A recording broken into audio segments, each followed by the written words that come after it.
அஸ்ஸலாமு அலைக்கும். இந்த உலகத்தில் ஒரு பெண்ணோட மிகப்பெரிய கனவு என்ன தெரியுமா? யார்கிட்டயும் கையேந்தாமல், யாருடைய வார்த்தைக்கும் பயப்படாமல், மன நிம்மதியாக சுஜூத் செய்ய ஒரு சொந்த வீடு. ஆனால் அந்த கனவு வறுமையோட, அவமானத்தோட, கண்ணீரோட வாழ்கிற ஒரு பெண்ணுக்கு நனவாகுமா? இது பணத்தால் நிறைவேறின கதை இல்லை, ஒரு தஹஜத்தால் நிறைவேறின கதை. இது ஆயிஷாவின் கதை. இரவு எல்லாம் தூங்கும்போது அவ மட்டும் எழுந்து அல்லாஹ் முன்னாடி அழுத கதை. இந்த கதையை கடைசி வரை கேளுங்க. உங்களுக்கும் ஒரு கனவு இருக்குன்னா இந்த கதை உங்கள் வாழ்க்கையே மாற்றும். ஆயிஷா ஒரு சாதாரண குடும்பத்தில் பிறந்த பெண்.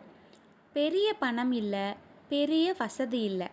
திருமணத்துக்கு பிறகு அவ வாழ்க்கை இன்னும் கடினமானது. சொந்த வீடு இல்லை, வாடகை வீடு, கணவரோட சம்பளம் போதாது, நாள்தோறும் நம்ம எப்போ வீடு கட்ட போகிறோம் என்னும் கேள்வி. அவள் எப்போதும் ஒரு விஷயத்தை மனசுக்குள்ள சொல்லிக்கிட்டே இருப்பாள். யா அல்லா, எனக்கு அரண்மனை வேண்டாம், அமைதியாக சுஜூத் செய்ய ஒரு வீடு போதும். சில உறவினர்கள் சொல்வாங்க, இன்னும் வாடகை வீடா, இவங்களுக்கு சொந்த வீடு எப்போ? கனவு காணுறதெல்லாம் சுலபம். அந்த வார்த்தைகள் ஆயிஷாவின் இதயத்தை கிழிச்சிடும். ஆனால் அவள் யார்கிட்டையும் பதில் சொல்ல மாட்டாள். அவள் அழுது தீர்த்தது அல்லாஹ் முன்னாடி மட்டும்தான். ஒரு நாள் இரவு எல்லாரும் தூங்கிட்டு இருந்தாங்க. ஆயிஷாவுக்கு தூக்கம் வரலை. அவள் மனசுக்குள்ள ஒரு குரல், மக்களிடம் சொல்லாதே, அல்லாவிடம் சொல். அந்த நாளில் தான் ஆயிஷா முதல் முறை தஹஜத்துக்கு எழுந்தாள். குளிர்ந்த நீர், நடுக்கும் கை, நனைந்த கண்கள். அவ சுஜூதில் விழுந்து சொன்ன வார்த்தைகள், யா அல்லாஹ், நீ என் நிலையை அறிவாய், எனக்கு வேறு வழி இல்லை, உன்னை தவிர எனக்கு யாரும் இல்லை. ஒரு நாள் இல்லை, ஒரு வாரம் இல்லை, பல மாதங்களா ஆயிஷா தஹஜத்தை விடவே இல்லை. சில நாள் பணம் இல்லை, உடல் களைப்பு, மன உளைச்சல். ஆனால் அவ சொல்வாள், நான் தஹஜத்தை விட்டா என் கனவையே விட்ட மாதிரி. அவள் ஒவ்வொரு இரவும் கேட்டது ஒரே துவா, யா அல்லா, நான் மனிதர்களிடம் கையேந்த விரும்பலை, நீ மட்டும் என் கதவாக இரு. ஒரு நாள் கணவருக்கு எதிர்பாராத வேலை வாய்ப்பு, பிறகு சின்ன வருமானம் அதிகரிப்பு, ஒரு சேவிங், ஒரு வாய்ப்பு. இவையெல்லாம் தஹஜத்துக்கு பிறகே. ஆயிஷா புரிந்து கொண்டாள், அல்லாஹ் தாமதம் செய்கிறான், மறுப்பு இல்லை. ஒரு நாள் அவர்கள் ஒரு சின்ன நிலம் வாங்க முடிந்தது. அந்த நாளில் ஆயிஷா அந்த நிலத்தில் முதல் சுஜூத் செய்தாள். அவ கண்ணீருடன் சொன்னாள், யா அல்லாஹ், இது ஆரம்பம்தான், முடிவும் நீதான். பல தடைகள், பல பயங்கள், பல இரவுகள். ஆனால் இறுதியில் சொந்த வீடு, நிம்மதி, சுஜூத் செய்ய தனி இடம். ஆயிஷாவின் அந்த வீட்டில் முதல் தஹஜத்தை தொழுதாள். அவ சொன்னாள், இந்த சுவர்கள் செங்கலால் கட்டப்பட்டதல்ல, என் கண்ணீரால் கட்டப்பட்டது. யா அல்லா, சொந்த வீடு இல்லாமல் கண்ணீரோடு வாழ்கிற அனைவருக்கும் ஆயிஷாவுக்கு கொடுத்த நிம்மதியை அவர்களுக்கும் கொடு. தஹஜத்தை எங்கள் வாழ்க்கைக்கு பழக்கமாக்கு.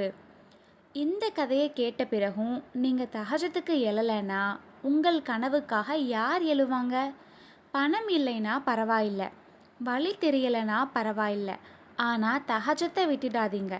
ஏனென்றால் தஹஜத் கனவுக்கும் அல்லாவுக்கும் நடுவில் இருக்கும் பாலம். இன்றிரவு அந்த பாலத்தில் நீங்களும் நடக்க ஆரம்பிங்க. இந்த கதையை கேட்ட உங்களுக்கு ஒரு விஷயம் உங்கள் மனசுக்குள்ளே நிச்சயம் ஓடிட்டு இருக்கும். இது ஆயிஷாவின் கதை மட்டும் இல்லை, இது என்னோட வாழ்க்கையோட கதை மாதிரி இருக்குது. ஆமாம், இந்த உலகத்தில் ஆயிஷா மாதிரி 1000 பெண்கள் இருக்காங்க. சிலர் சொந்த வீடு இல்லாமல், மரியாதை இல்லாமல், நிம்மதி இல்லாமல், இரவெல்லாம் அழுதுகிட்டு பகல் பொறுத்துக்கிட்டு வாழ்கிறாங்க. ஆனால் ஒன்று மட்டும் நிச்சயம், அல்லாஹ் முன்னாடி அழுகிற கண்ணீர் ஒரு நாளும் வீணாக போகாது. ஆயிஷாக்கு அல்லாஹ் உடனே வீடு கொடுக்கல. அவளுடைய சபரை வளர்த்தான், அவளுடைய ஈமானை உறுதிப்படுத்தினான், அவளுடைய துவாவை அழகாக்கினான். ஏனென்றால் அல்லாஹ் தாமதம் செய்கிறான், மறுப்பு இல்லை. நீங்கள் இப்போது ஒரு வாடகை வீட்டில் இருக்கலாம், அல்லது மற்றவர்களின் வீட்டில் அவமானத்தோடு இருக்கலாம். எப்போ நம்ம வீடு கட்ட போகிறோன்னு உங்கள் குழந்தை கேட்கிற கேள்விக்கு பதில் தெரியாமல் கண்ணீர் வடிக்கலாம். ஆனால் இன்னைக்கு நீங்கள் தஹஜ்ஜுதுக்கு எழுந்தா நாளைக்கு நீங்கள் வேறொரு மனிதராக மாறுவீங்க. நினச்சி பாருங்க, இந்த உலகம் தூங்கும் நேரத்தில் நீங்கள் மட்டும் அல்லாஹ் முன்னாடி நின்னா உங்கள் கஷ்டத்தை, உங்கள் அவமானத்தை, உங்கள் பயத்தை, உங்கள் கனவுகளை அல்லாஹ் கேட்கிறான். இரவின் கடைசி நேரத்தில் அல்லாஹு தாலா கீழ் வானத்துக்கு இறங்கி வந்து, என் அடியானே என்னிடத்தில் கேளுங்கள், நான் உங்களுக்கு தருகிறேன்னு சொல்கிறான். அந்த நேரத்தில் ஒரு வீடு கேட்பது அல்லாவுக்கு பெரிய விஷயமா? ஆயிஷாக்கு கிடைத்த வீடு செங்கலால் கட்டப்பட்டது இல்லை, பொறுமையால், துவாவால், தஹஜத்தால், கண்ணீரால் கட்டப்பட்டது. அதனால தான் அந்த வீட்டில் நிம்மதி இருந்தது. இன்னைக்கு இந்த வீடியோ முடிந்த பிறகு நீங்கள் ஒரு முடிவெடுங்க. இன்னைக்கு இல்லைனாலும் நாளைக்கு தஹஜ்ஜுதுக்கு எழுவேன் அப்படின்னு. ஒரு நாள் இல்லை, ஒரு வாரம் இல்லை, தொடர்ந்து. ஏனென்றால் அல்லாஹ் தொடர்ச்சியை நேசிக்கிறான். நினச்சி பாருங்க, ஒரு நாள் நீங்கள் உங்கள் சொந்த வீட்டில் முதல் சுஜூத் செய்யும் நாளை. அப்போது நீங்கள் சொல்லுவீங்க, யா அல்லாஹ், இந்த வீடு என் கண்ணீருக்கு கிடைத்த பதில். இந்த கதையை இங்கே முடிக்கிறேன். ஆனால் உங்கள் வாழ்க்கை கதையோட மிகப்பெரிய டேர்னிங் பாயிண்ட் இன்னைக்கு இரவில் ஆரம்பிக்கலாம், தஹஜத்தோட. இன்னைக்கு இரவு நான் கண்டிப்பாக தஹஜத் தொழுக எழுவேன் அப்படின்னு நீங்கள் நினச்சிங்கன்னா இன்ஷா அல்லாஹ் என்று கமெண்ட் பண்ணுங்கள். நான் உங்களுக்காக துவா செய்கிறேன். இந்த வீடியோ ஒரு பெண்ணின் கண்ணீரை நம்பிக்கையாக மாற்றும் சக்தி இருக்குது. உங்கள் குடும்பத்தில், உங்கள் நண்பர்களில் சொந்த வீடு கனவோட வாழ்கிற யாராவது இருந்தால் இந்த வீடியோவை ஷேர் பண்ணுங்கள்.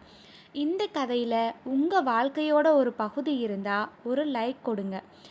அது இந்த சேனலுக்கு சப்போர்ட் மட்டும் இல்லை, ஒரு துவா மாதிரி. இன்னும் இப்படியான துவா, ஈமான், தஹஜத் ஸ்டோரிஸ் உங்கள் வாழ்க்கைக்கு தேவைன்னா இந்த சேனலை சப்ஸ்கிரைப் பண்ணி பெல் ஐக்கானை ஆன் பண்ணுங்கள். உலகம் மூடிய கதவுகளை தஹஜத் திறக்கும்.